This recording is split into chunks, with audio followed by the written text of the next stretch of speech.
Captain Co-host. Yeah. Sounds like an erotic name to me. Permission to board the set. Permission granted, Skipper. Captain Co-host at your service. I'm Ronaldo Z. Stevenson, and this is Captain Co-host. Ding ding. And today on the show, we've got Sven. Why should I talk to you? Because I'm awesome. Sven, what do you think about the concept of necessary opposition? Could you define that for me really quick? This ain't Jeopardy. Well, no, that's the question. However you want to apply it. Just the concept. Nothing really springs to mind, actually. Nothing. Maybe some kind of class? Devil's advocate, maybe? Harass the teacher? I have no idea. But seriously, what are the consequences of being human? A sense of shame, probably. Catholic guilt. Phrased differently. Do tell. We're taking up finite resources around. Every human being is taking up so much air, so much space, so much methane, so much electricity, so much gasoline. There's not so much to go around, but the more of us there are, the faster we'll be depleted. All these resources will be used up. So just by existing, we are in fact a burden to our environment and our fellow men. We are a burden. We are a burden to ourselves, you're saying. And others too, and the environment as well. So Necessarily. there's no light at the end of the tunnel. There's no how do you say? Well, see, if there were actual goals in nature, something that we point blank should be striving for just by us being alive, it's so obvious to all of us. But see, that's the problem. We don't have any clear goals and such. So, yes, we're a burden in a very real sense because we only finite resources, and we use them up as individuals. I haven't seen any clear goals, but I have seen seagulls. That counts. Mm-hmm. Very good input, Captain Co-host. Thank you. Is it redundant to see seagulls? What? Well, right, but like, what causes us? What causes us to prioritize? It all starts... Cheers. Joe, just give me Joe, give me the bottle. Give me the bottle. Yeah. It's the pleasure-pain principle, Ron. Certain things bring more pleasure and less pain than other things, and therefore we strive to attain them. So we're looking for both pleasure and pain? Lack of pain. Lack of pain. Unless you're into pain, which I'm not. But some people supposedly are. To none. I need a Some hat. peaceful feeling and will change the world. Chicken! Chicken! Chicken! Look at that. Here's the question: who defined those submission laws, though? Like, where would it derive from? Submission rules? Rome? Before Dog. Rome? Kitty and Egyptian? Somewhere along the line, the seed was planted. And it grows. It grows. Are you in full blossom? I don't know.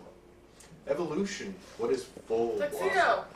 Are we to the most potential of the submission role that human as a society has become submissive?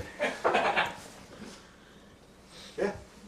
Are we full bloom? Well, we have to be. Well, Look what at is population full blown? density. What is full Like- blown? That's an extremity to the end. And how far can you go? Who knows? Yeah. But, so you're saying that we're not fully reached our potential? What is potential? What is full? That's a good question. What is 6 minutes? 6 minutes. It's self-defined. Sounds like a good time. Time. And the more it changes, like water through the shot glass. So, Yeah. Sven, you come here with you've got a do. special device I do. to show us? I definitely do. Where to go? Here it is. It is a exercise in futility, some say, but Bring that for me.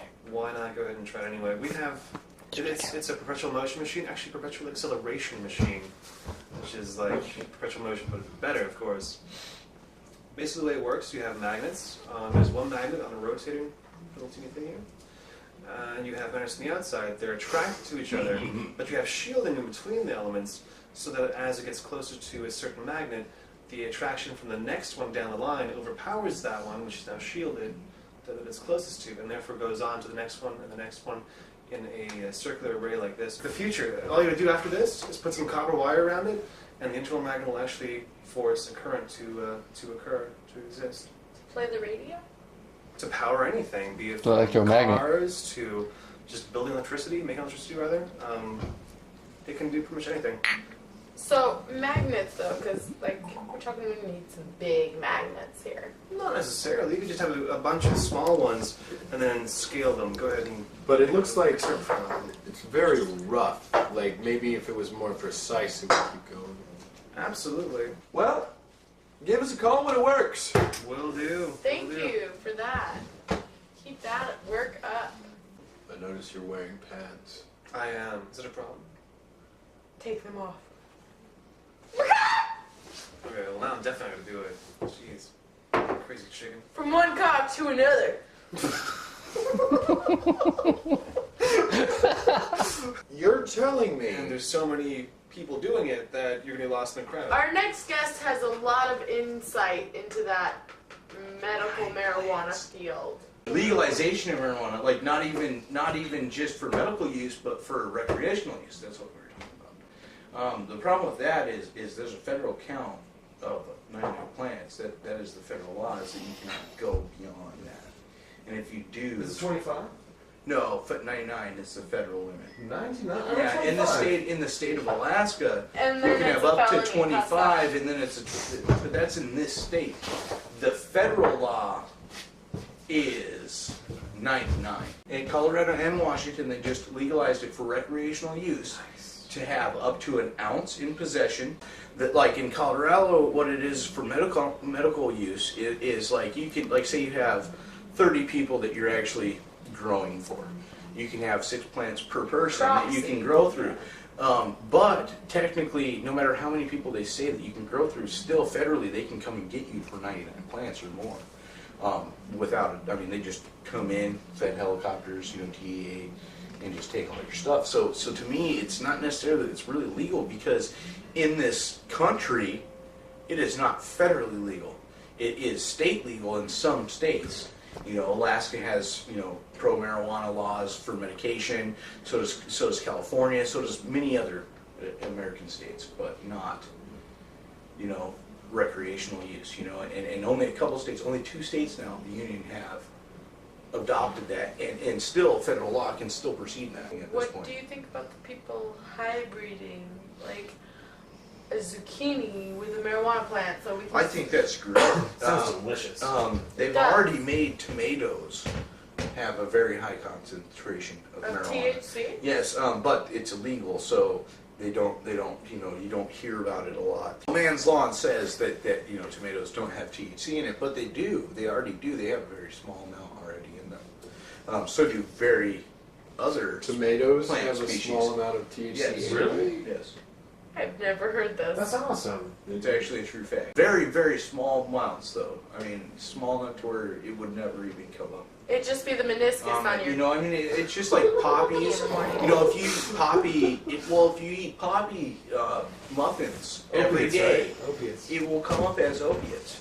And with THC content in other plants, it would never actually come up like that, because there's nothing that's actually has enough to substantiate enough in your urine to, because you got to think it's a fat-soluble drug. The only way that it is detected in your system is because that it sits in your testicles or your ovaries and goes through your urine. No. The tissue that makes up the organ is mainly fat. Okay. See what I'm Let's saying? wrap this up. The tissue. Let's wrap it up with a scrotum. I couldn't have said it better myself. Scrotums. To scrotums. Thank you Over. guys, and we hope to see you guys next time. Thank you. Good night.